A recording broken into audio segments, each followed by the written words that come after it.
Hello, Mulweni. Igama lami nguSipho Sethu Zono, umbamba uthanga noqila apha eSizwe Media for our installment of Makhanda Conversations.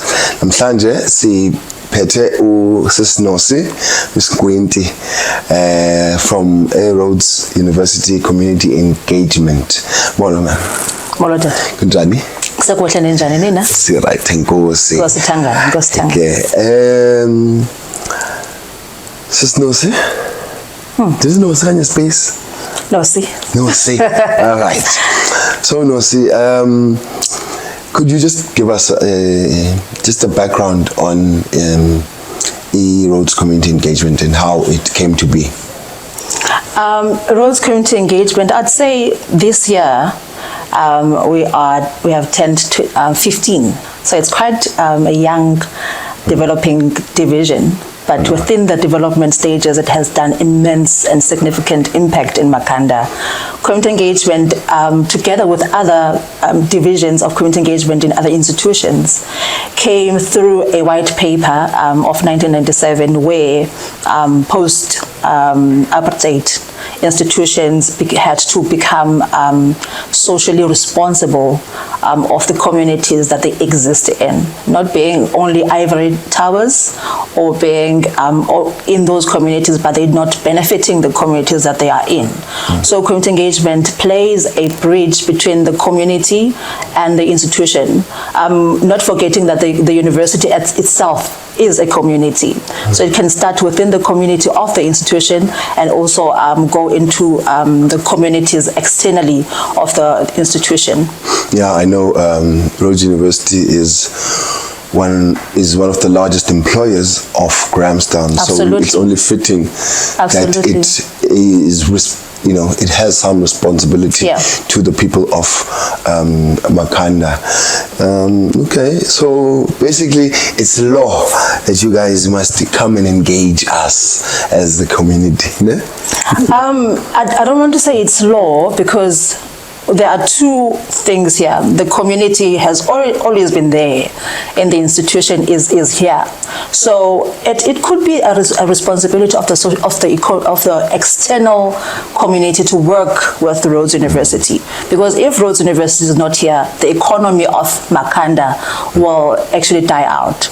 So we have to coexist with the institution and the community to better the economy, to better the social lives, to better the education of our city. All right, sounds great. And okay, it sounds, it's very, I think it's a very good thing. I think it's a wonderful thing that we don't have, like you say, ivory towers and just, white elephants just being amongst people and only taking and not, even engaging the community that it is built on. So could you just shed some light on some previous projects, up until now? So I'll start from, I think, 2015 when our VC was inaugurated as a Vice Chancellor of the institution, where amongst of the sort of important roles and responsibilities that he had to take upon on his seat, that he wants to make Makhanda a knowledge project, change the education system of Makhanda since 2015 and has been ongoing.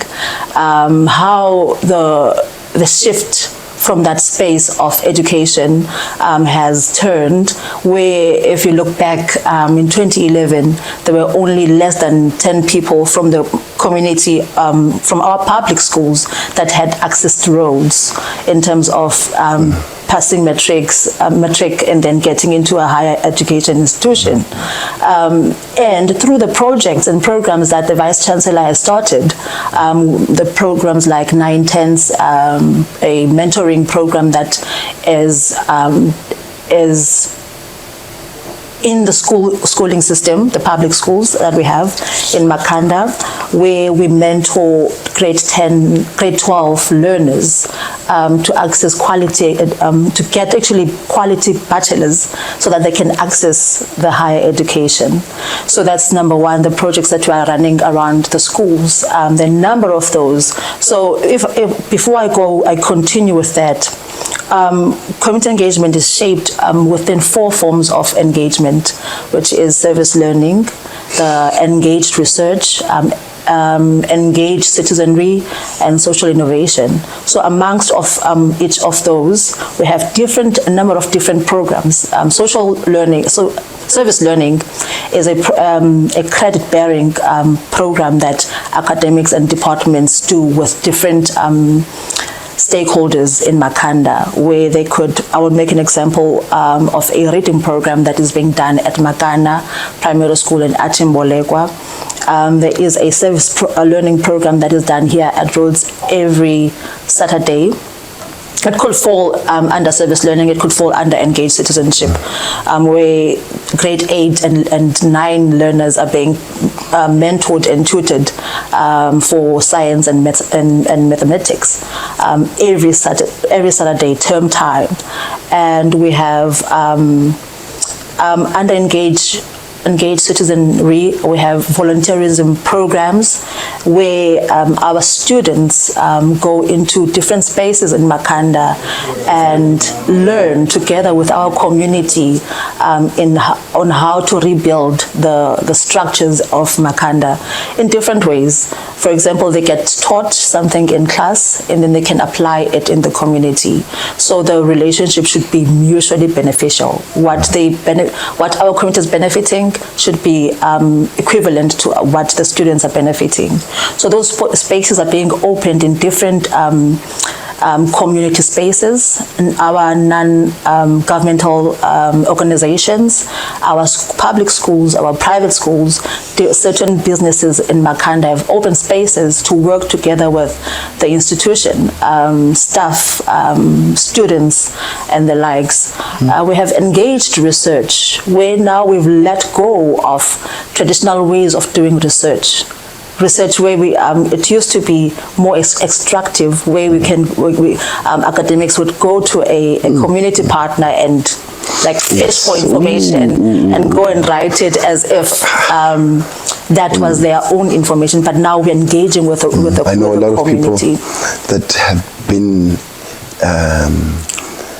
that will get angry. Yeah. Atasuka man, the last year now kada befika konke basenzela yona bayafika nje basibuzo phela bemke. So yeah, and I'm glad that approach has changed and it sounds very exciting, especially from the education point where that people who wouldn't ordinarily have access to a university are now having access to a university or better education. Absolutely. Even at the level at grade 8, you say. Absolutely. So I think that's quite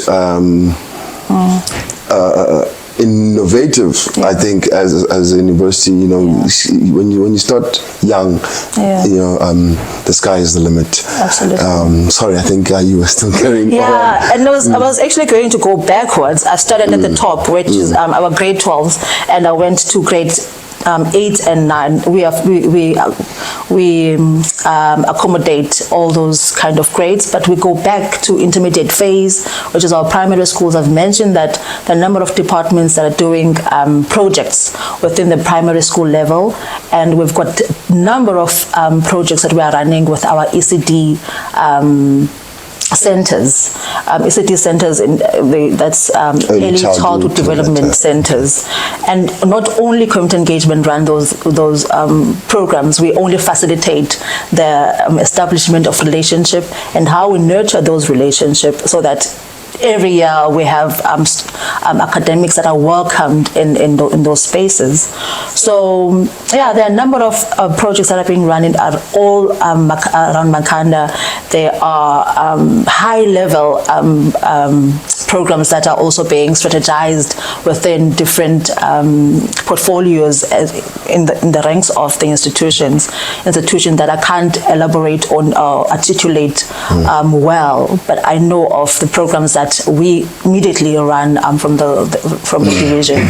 I know there were also food gardens that you guys have established around Makhanda. Yeah. And do you know how many, or briefs?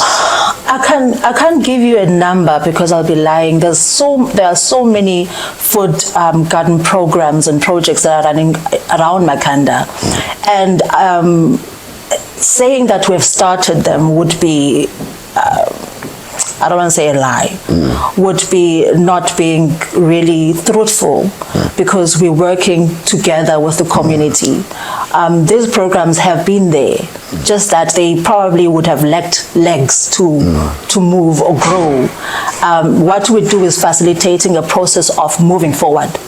So if there's a food garden that already exists, and we realize that it hasn't been active for a number of years, what we'd do is that how do we support that community partner, revitalize yes, it, and see that it actually grows legs and it moves forward, and maybe have strategies that are going to be more sustainable to carry the programs forward.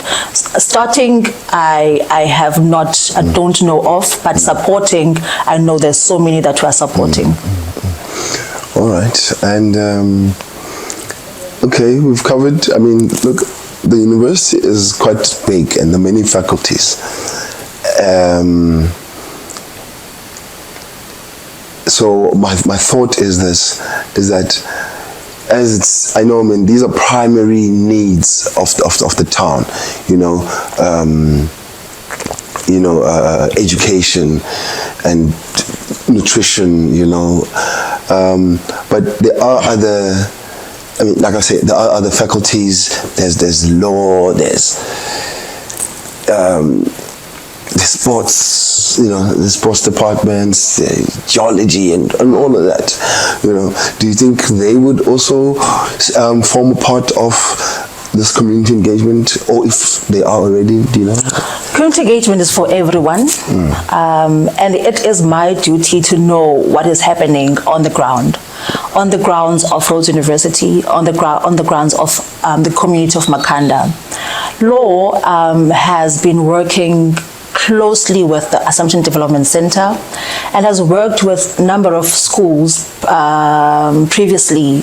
They have this project that they're running, it's called Street Law, where they go to different schools talking about different topics around law, and those topics can be designed with the community partner. If it's a school, then the school will say, no, we want to know our human rights. We want to know, do we have a right to vote? Those kind of law related topics. So every department, every faculty at Rhodes University does community engagement in one way or another. We could know about it, we could not know about it, because there's so many divisions and departments and faculties. But we make it our business to know who is doing what, so that we can have synergies, we can create projects that have impact, projects that won't be duplication, redundancy. So we try to narrow down something that will actually has a pathway to have it in impact some way, and hook it on a moving train that will lead to something else. Not just have ad hoc projects that will, at the end of the day, no one knows anything about it, won't remember. So if there's a project, it has to lead to something, and then something should be born out of that. Okay, sounds great. And what is what's yet to come? What's yet to come? This year we are concluding the year of our projects.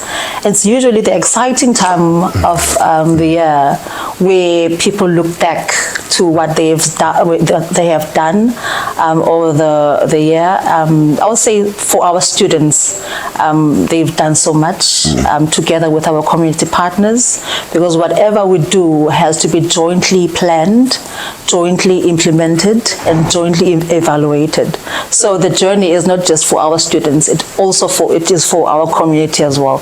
So I think it's more of a time where we reflect and look back at the year and see how far we've gone, what do we need to change for next year, what do we need to improve if there's any, what do we need to let go, because sometimes we're carrying a lot of baggage but it's not taking us forward. So what do we need to let go and learn from this year's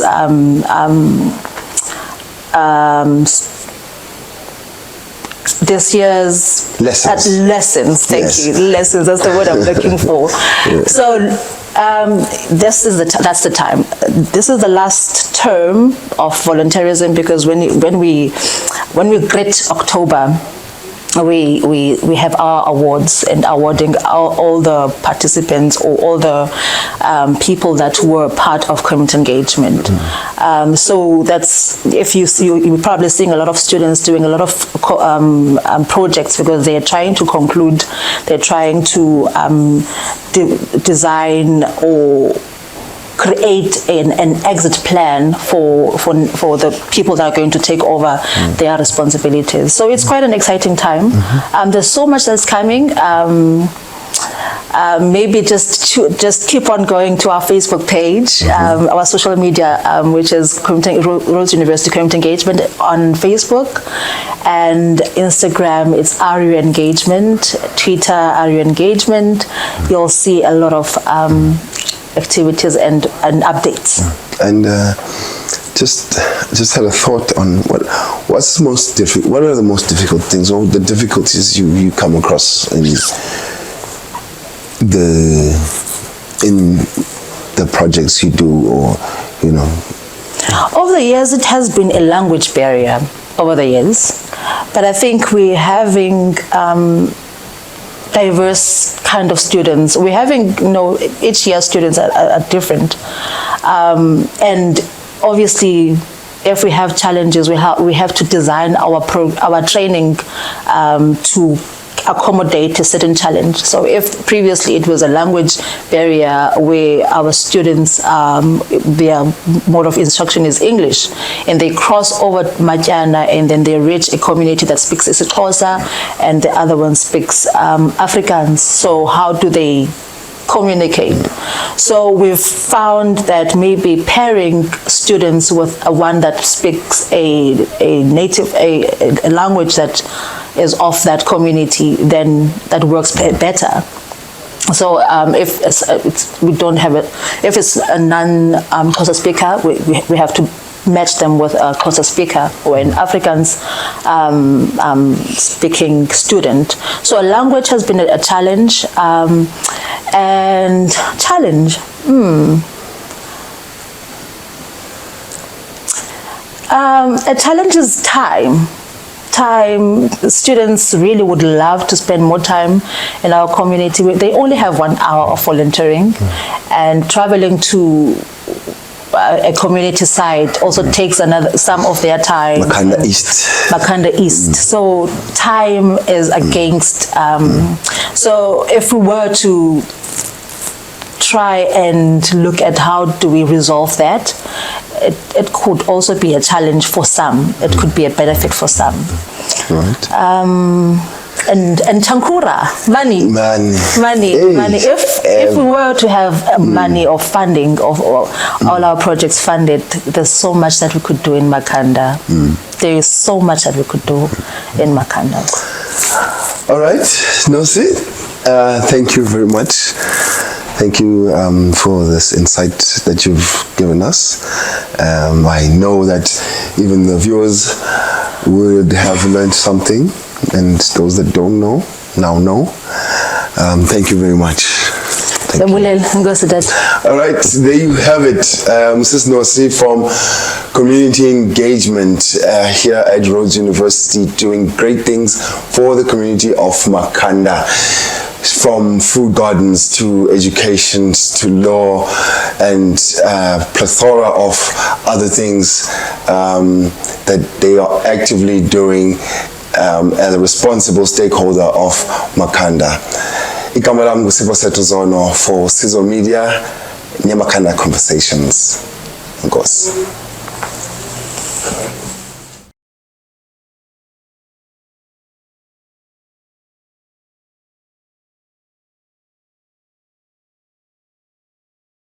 Media, advertising, film, photography.